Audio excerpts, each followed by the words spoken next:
Imagine being completely suspended in total enveloping darkness. Right. You are just utterly defenseless. You have no voice, you have no physical strength, no conceivable way to run or hide. You're completely trapped. Exactly. You are floating in the most secluded, highly protected space imaginable in the human experience.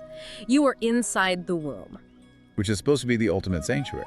Right, but now visualize that absolute sanctuary being suddenly violently shattered. The temperature skyrockets, an apocalyptic wave of heat, a blinding, terrifying inferno begins to close in on you from every possible side. The horrific image. It is. You are unborn, yet you are about to be consumed by a weapon of unfathomable destruction. And I think what that does is it strips away every single illusion of safety we hold dear. Yeah.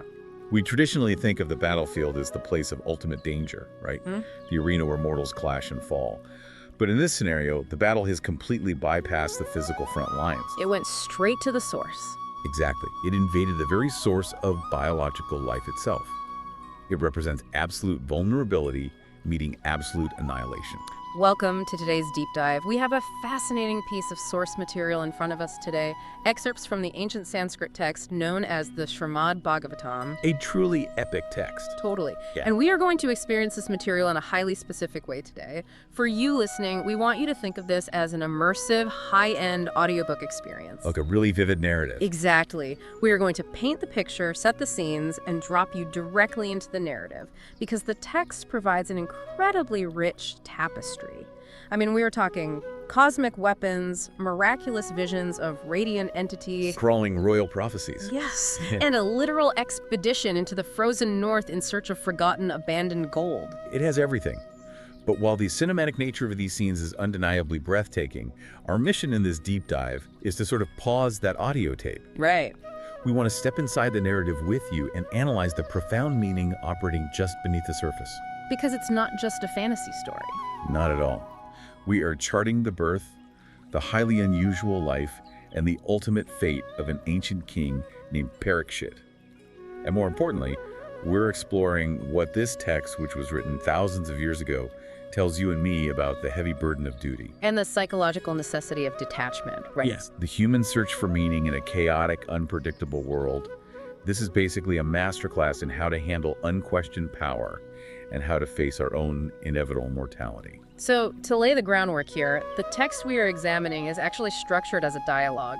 A learned sage named Sanaka is asking another enlightened speaker, Sutta, for the comprehensive history of King Parikshit. He wants the full story. Right, and Sanaka specifically wants to understand the mechanics of this miracle, like how a child survived being burned alive in his mother Uttara's womb by an apocalyptic weapon. A weapon known as the Brahmastra. Yeah, the Brahmastra, fired by a vengeful warrior named Ashwatthama. But the narrative doesn't actually start with the weapon, which is interesting. It pulls back.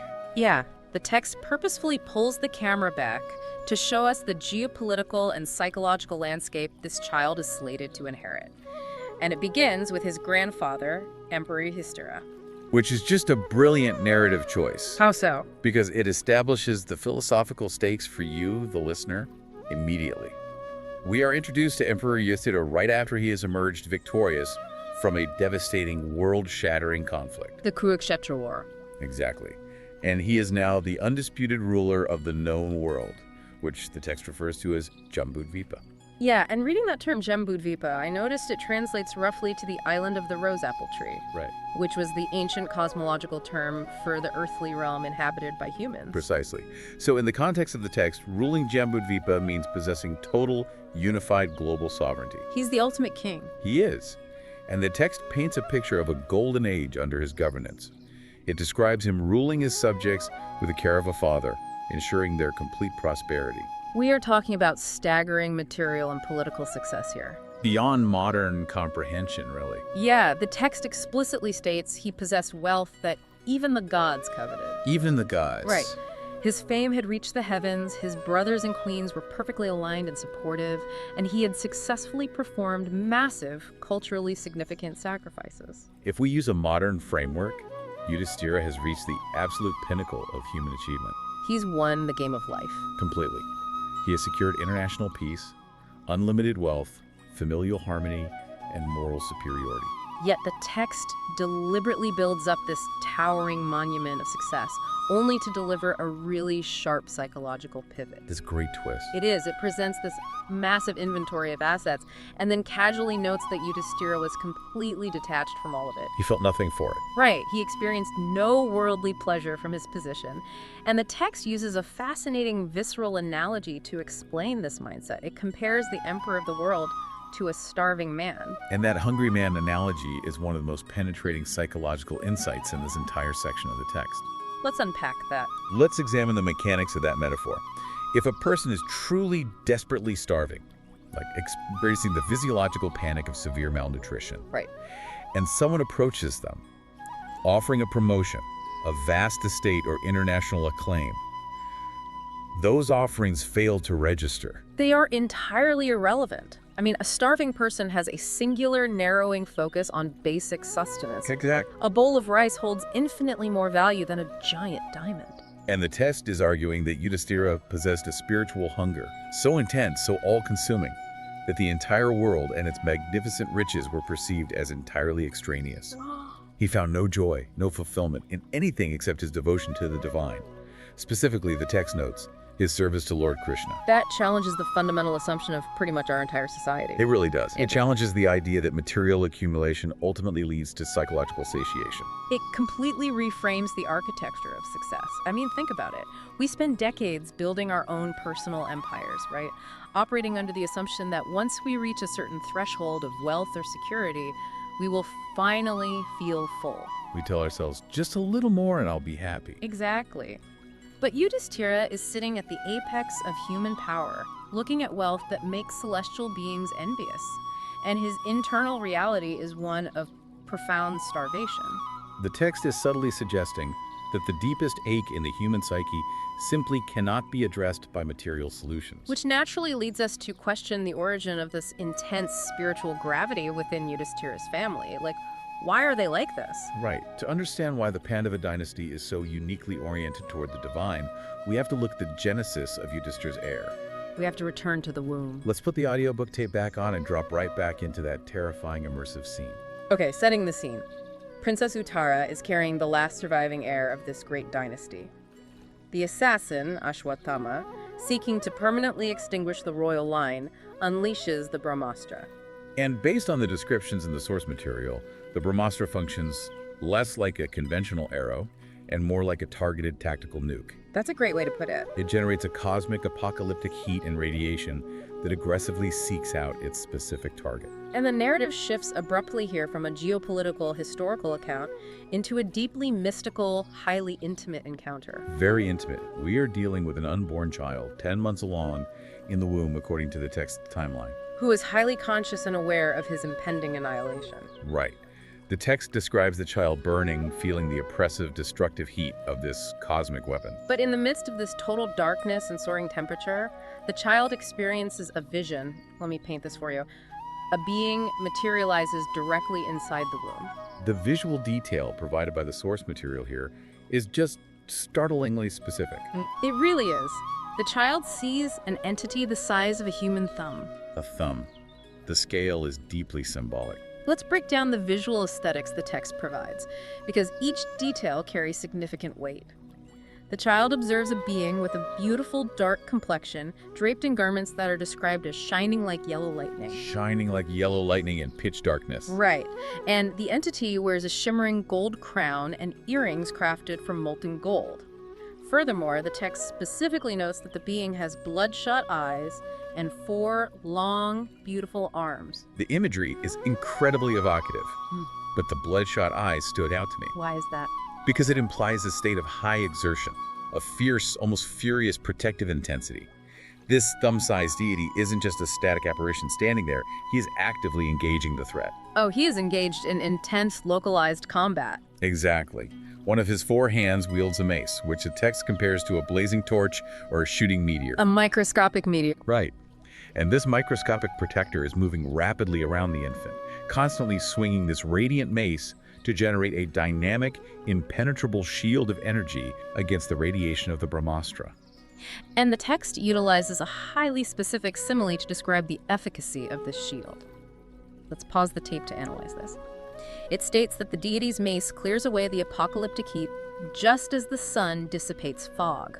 That phrasing represents a profound philosophical observation about the nature of higher intervention. How so? Think about it. Fog does not engage in a struggle with the sun. It doesn't fight back. It simply ceases to exist when the light introduces a new reality. That is a brilliant way to frame it. The text is exploring the concept of absolute vulnerability here. Inside the womb, a being possesses zero physical agency.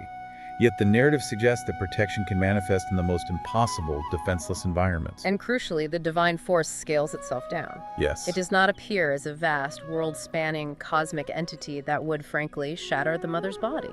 Exactly. It reduces itself to the exact dimensions of a thumb to meet the highly specific, microscopic requirements of the moment. It is a profound intimacy. So the threat is neutralized, the heat vanishes like fog, and the text notes that the unborn baby is observing this glowing figure, actively wondering about his identity, like, who are you? But the moment the perimeter is secure, the supreme protector completely vanishes from the womb. Just gone. The crisis is resolved, and the physical manifestation withdraws. However, the visual data, that dark complexion, the lightning garments, the molten gold, is permanently seared into the developing consciousness of the child. And as we move forward in the narrative, we see how that single fleeting visual encounter dictates the entire psychological trajectory of his life. Which brings us to the moment of birth. Let's hit play on the audiobook again. The narrative shifts from this intense claustrophobic tension to sweeping, majestic triumph. The child is born. And the text emphasizes that the timing was cosmically perfect. Favorable planetary alignments everywhere. Good qualities were blossoming across the realm.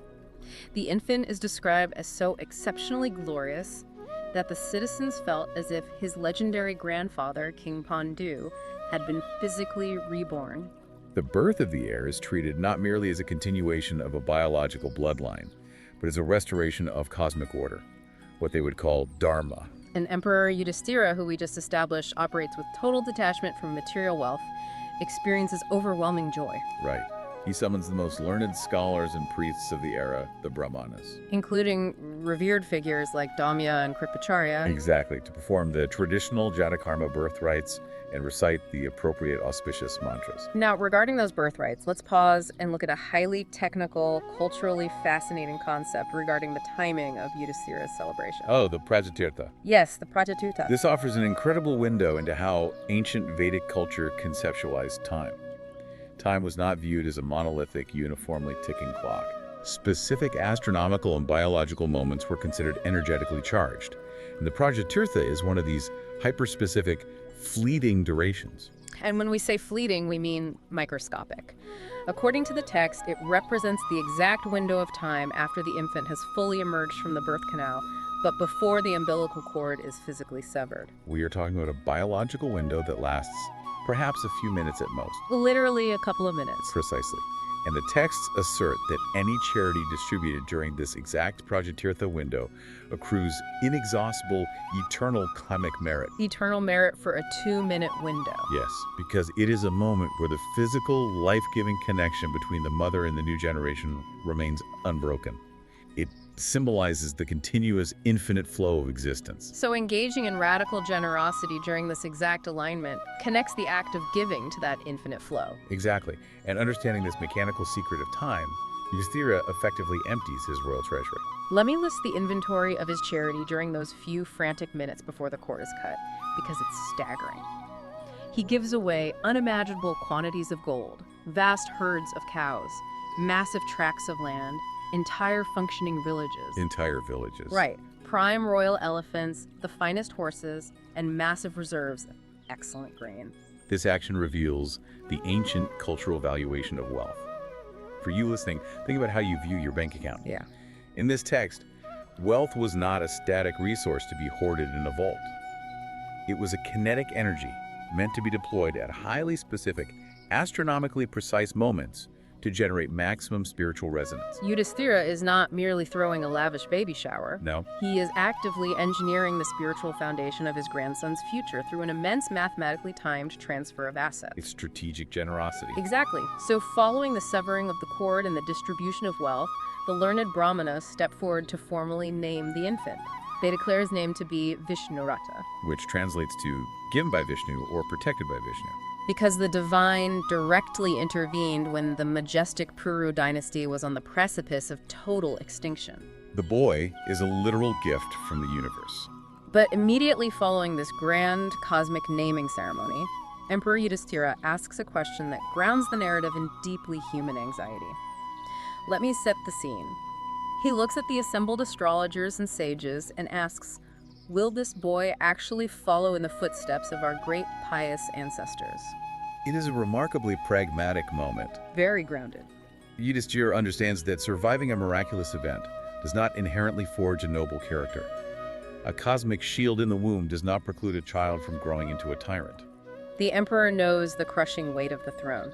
He requires assurance that the boy's internal moral architecture will be robust enough to support the empire he is destined to rule. And the response from the sages is an epic, sweeping prophecy. They don't just say, yeah, he'll be fine. No, they provide Yudhishthira with a comprehensive, highly detailed checklist of greatness.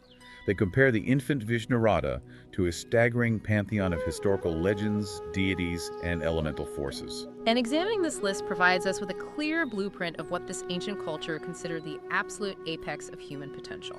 Let's analyze these comparisons.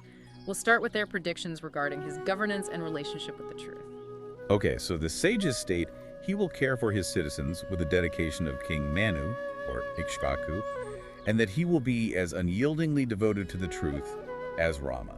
In the cultural context of the text, Manu is considered the original progenitor of mankind and the ultimate lawgiver. And Ikshvaku is the founder of the great solar dynasty. Right, so comparing the child to them implies a foundational, almost paternal approach to administration. But the comparison to Rama is particularly weighty. Rama represents the absolute gold standard for adherence to truth and duty.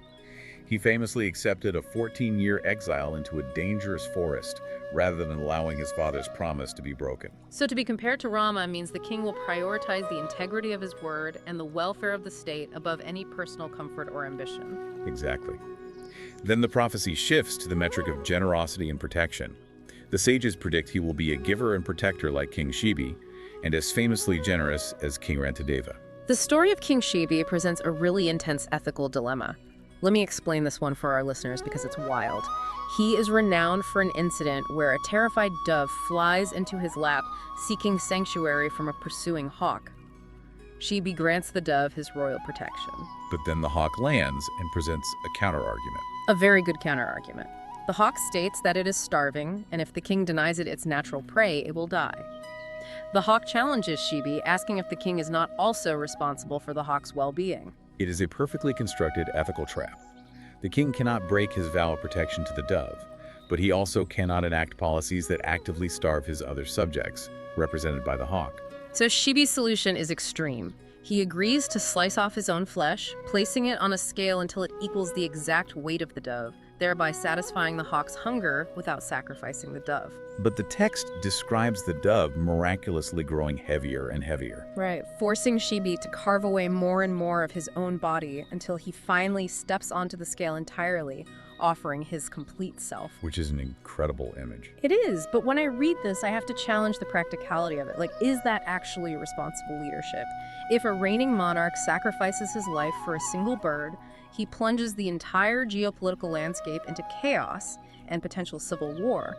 How does the text reconcile that level of extreme personal morality with the broader duty to the state? That is the central tension of the Shibi narrative. The text is pushing the concept of dharma, or duty, to its absolute breaking point to illustrate a philosophical absolute. Right. The story suggests that true protection requires the willingness to endure total self-erasure.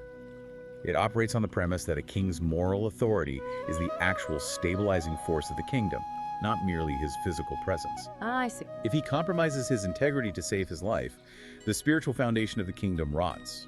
The sages are predicting that Parikshit will possess this terrifying level of uncompromising moral commitment. They also mention King Rantadeva in relation to generosity. Yes, Rantadeva is another archetype of extreme sacrifice. He famously fasted for 48 days, and just as he was about to break his fast with water and a small meal, a series of desperate, starving guests arrived. A Brahmana, a lower caste worker, and finally a man with dogs. Right. And Radhadeva gave away every morsel of his food and his last drop of water, feeling the suffering of the guests as his own. Again, the sages are forecasting a capacity for radical empathy. Then the prophecy addresses his martial legacy. They state he will expand his family's fame like the great king of Bharata, that he will be a master archer matching the skill of his legendary grandfather Arjuna, and that he will possess the bravery of a lion. Because a king in this era cannot survive purely on empathy. He must be a formidable, lethal deterrent to foreign aggression. The references to Bharata, from whom the ancient name of India, Bharat, is derived, and Arjuna confirm his martial supremacy. But the prophecy doesn't limit itself to human comparisons, which I found fascinating. It pivots to the elemental. Comparing the infant to the raw forces of nature. Right. They predict he will be as unapproachable as fire, as vast and unfathomable as the ocean, and a refuge as steadfast as the Himalayas. These elemental comparisons really speak to his psychological presence. To be unfathomable as the ocean suggests a strategic depth and an internal emotional landscape that cannot be easily mapped or manipulated by adversaries or courtiers. And functioning as a refuge like the Himalayas implies a towering, immovable stability, a geographic constant that citizens can orient their lives around during periods of cultural turbulence. Exactly. The sages continue by mapping out his capacity for emotional regulation. They state he will be as tolerant as the earth, as patient as a parent, as equable as the creator deity Brahma, as gracious as Shiva, and a sheltering force like Vishnu. The phrase tolerant as the earth is particularly striking to me. It is a profound leadership metric. Think about the earth that is continuously exploited. It is dug into, polluted, and trampled upon. Right. Yet it absorbs all of that abuse and continues to reliably produce the harvest necessary for life. The sages are setting the expectation that the king must possess the capacity to absorb the endless demands, complaints, and betrayals of society without becoming embittered or ceasing to provide for the public good. Finally, the prophecy details his capacity for devotion. They compare him to King Yayati for righteousness, King Bali for patience, and Prahlada for steadfast devotion. Prahlada is a fascinating archetype. Let's explain Prahlada for the listeners. He was a prince whose father was a literal demonic tyrant. The father attempted to assassinate Prahlada through numerous horrific methods. Throwing him off cliffs, poisoning him. Putting him in pits of snakes, simply because the boy insisted on worshiping the divine. And Prahlada's response to this relentless trauma is what makes him legendary. He never mounted a rebellion, he never expressed hatred toward his father, and he never wavered in his theological conviction. He maintained absolute equanimity until divine intervention resolved the situation. The sages are assuring Yudhishthira that his grandson will possess an unbreakable spiritual core that is completely immune to external trauma. So Emperor Yudhishthira absorbs this staggering list of attributes, hearing that his grandson will be the ultimate paragon of virtue. But the tape isn't over. The sages have not concluded. They must deliver the final, darker chapter of the prophecy. They reveal the fine print of his karmic contract. They outline the exact circumstances of his destiny and his death. The sages predict that the boy will indeed grow up to be a sovereign of immense power. In fact, they state he will be the one responsible for actively suppressing the Dark Age, known as the Kali Yuga. We should define the Kali Yuga for context. Yeah, go ahead. In the cyclical cosmology of the text, time is divided into vast epochs. The Kali Yuga is the final, most degraded age. It's an era defined by rampant hypocrisy, the collapse of moral order, the escalation of senseless conflict, and the severe diminishing of human lifespan and intelligence. Pretty grim. Very. And the sages are predicting that Parikshit will act as a dam, holding back the inevitable floodwaters of this dark age through the sheer force of his administrative and moral excellence. But his successful reign will end abruptly and violently. Right. The sages reveal that the king will be cursed by the son of a Brahmana, a priest. He will receive the news that he has exactly 7 days to live before he is struck down by a venomous, mystical snake. Consider the psychological weight of delivering that specific timeline to a grandfather holding a newborn infant. You've got 7 days, that's it. Yet, the sages frame this impending doom as the catalyst for his ultimate triumph. Yes. They predict that when King Parikshit receives this 7-day death sentence, his reaction will be highly unorthodox. He will not mobilize his armies to hunt down the boy who cursed him. He will not summon the greatest medical minds to devise a cure for snake venom. He will not panic. Instead, mirroring the deep detachment of his grandfather Yudhishthira, he will immediately abdicate the throne. He just walks away. He travels to the banks of the Ganges River, completely renounces his material attachments and dedicates his final 168 hours of life to seeking absolute truth. He encounters a young, highly realized sage named Shukadeva, and he simply sits and listens to spiritual wisdom, ultimately achieving a state of total fearlessness before the snake even arrives. This specific prediction represents the philosophical core of the text. It introduces the profound psychology of memento mori, the deliberate meditation on one's own mortality. Knowing your end. The sages are arguing that the true measure of Parikshit's greatness is not his geopolitical dominance or his martial prowess. His ultimate legacy is his capacity to face a scheduled, unavoidable death with absolute clarity and detachment. Getting a 7-day notice forces a radical reorganization of priorities. It acts as a ruthless filter for the human experience. If an individual is informed they have exactly 1 week remaining, the trivial anxieties, the political maneuvering, and the pursuit of status immediately evaporate. They don't matter anymore. The text is using Parikshit's curse to challenge our own modern psychological frameworks. We largely operate under the illusion of infinite time, which allows us to prioritize superficial concerns. The 7-day mindset demonstrated by Parikshit is an invitation for you and me to eliminate the noise and focus exclusively on the fundamental nature of our existence and consciousness. So the sages deliver this heavy, multi-layered prophecy, accept the royal gifts, and depart. And the infant begins to grow. Now, the Brahmanas officially named him Vishnurata, protected by Vishnu. However, the text explicitly notes that he becomes universally known by a different moniker. The citizens and the courtiers begin calling him Parikshit, which translates to the examiner. The etiology of this nickname provides a brilliant psychological callback to the initial scene in the womb. Let's look at why he's called that. The text explains that the prince grew rapidly, comparing his development to a waxing moon. But as he matured, as he navigated the sprawling palace complex and interacted with the countless dignitaries, warriors, and servants, he developed a highly specific behavioral quirk. He was always watching people. Yes, he would intensely, quietly examine the face and demeanor of every single person he encountered. The text reveals his internal monologue. Because he retained the memory of his near annihilation in the womb, he was constantly analyzing people, thinking, is this the glowing thumb-sized person who saved me in the dark? It is a deeply poignant image. The young prince is surrounded by the most sophisticated wealth, the most lethal military commanders, and the most brilliant political strategists in the known world. And he doesn't care. Yet none of that power registers as significant to him. He is constantly scanning the environment, searching the eyes of strangers for that one specific radiant presence. He is perpetually examining the material world in an attempt to locate the divine reality he experienced at his moment of maximum vulnerability. He possesses a fundamental truth that the rest of the court lacks. He knows what actual absolute power looks like. And he knows it isn't an armored battalion or a treasury of gold. Exactly. It is a microscopic being wielding a blazing mace. Therefore, he examines the mundane world, searching for that hidden spark.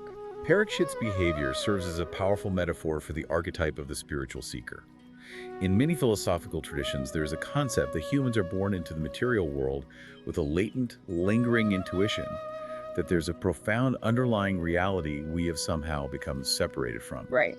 The spiritual journey is essentially the process of becoming an examiner, looking past the superficial metrics of success, the political titles, and the material acquisitions, to identify the divine architecture operating beneath the surface of everyday life. So we have this young prince, Parikshit, diligently learning to look past the staggering material wealth of his family to find the divine. But ironically, the very man raising him, Emperor Yudhishthira, is simultaneously experiencing a massive crisis regarding that exact same material wealth. And here, the narrative transitions from the internal development of the heir to the heavy administrative and spiritual burdens of the sitting emperor.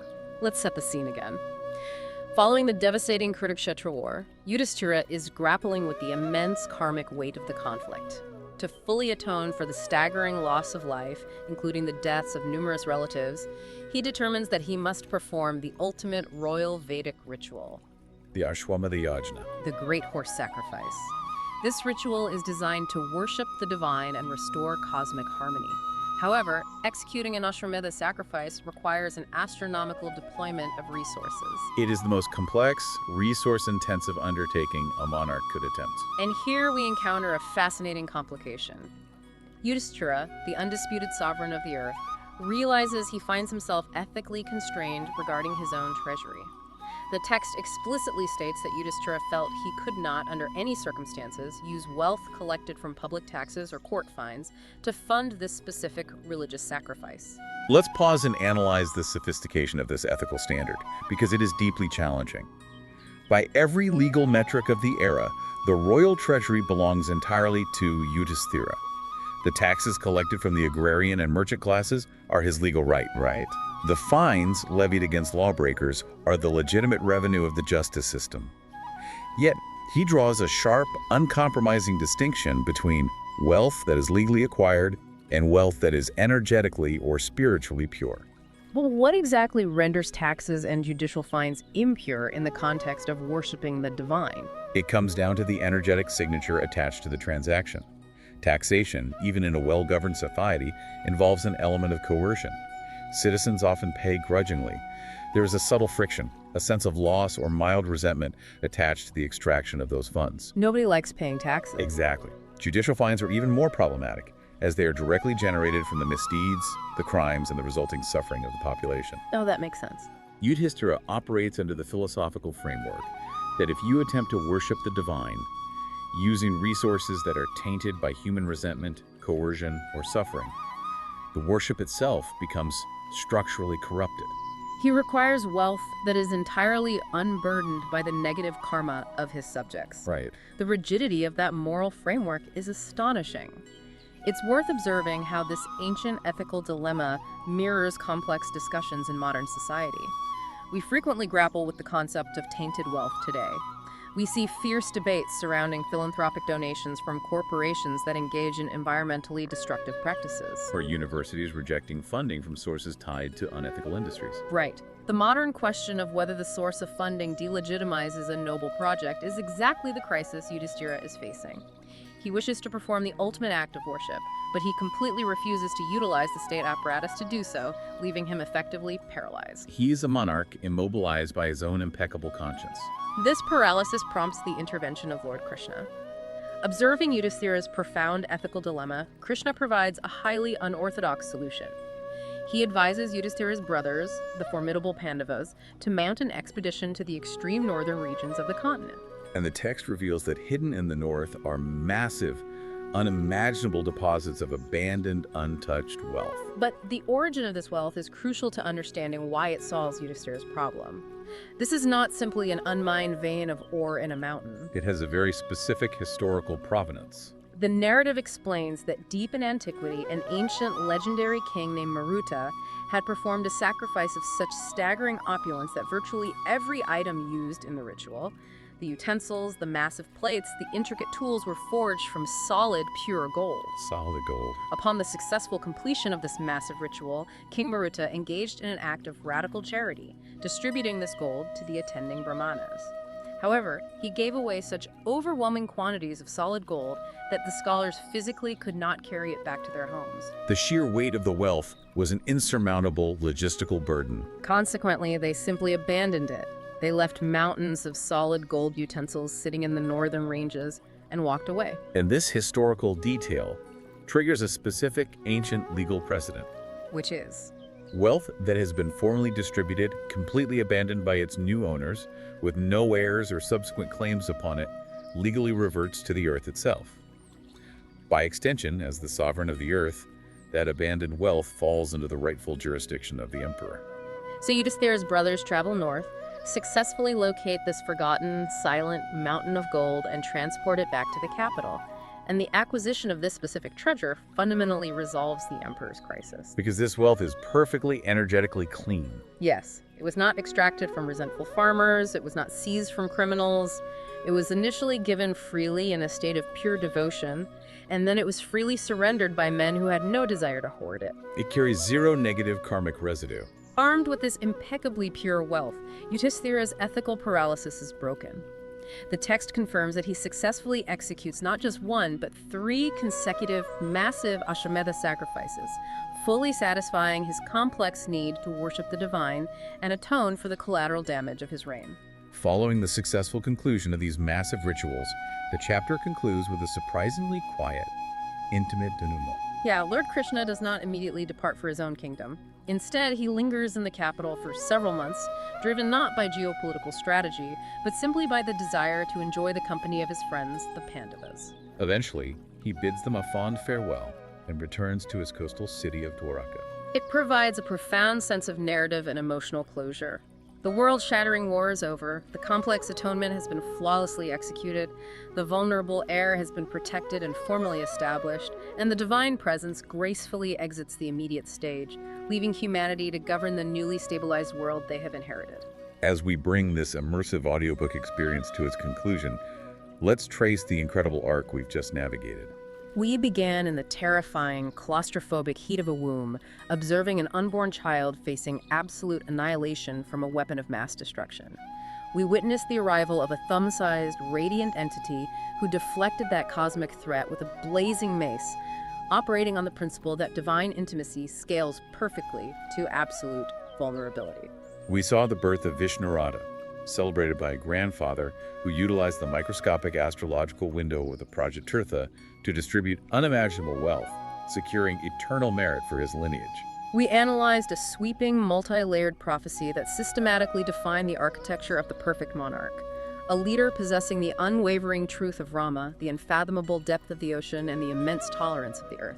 A king who would serve as the bulwark against the darkness of the Kali Yuga, yet whose ultimate defining characteristic would be his psychological capacity to face a 7-day death sentence with total detachment. We uncovered the psychological origins of his nickname, Parikshit, the Examiner. A young man navigating absolute power while constantly searching the faces of strangers for the hidden divine protector he encountered in the dark. And enveloping all of this was the heavy ethical presence of Emperor Yudhishthira, a sovereign who ruled the world but felt the singular focus of a starving man.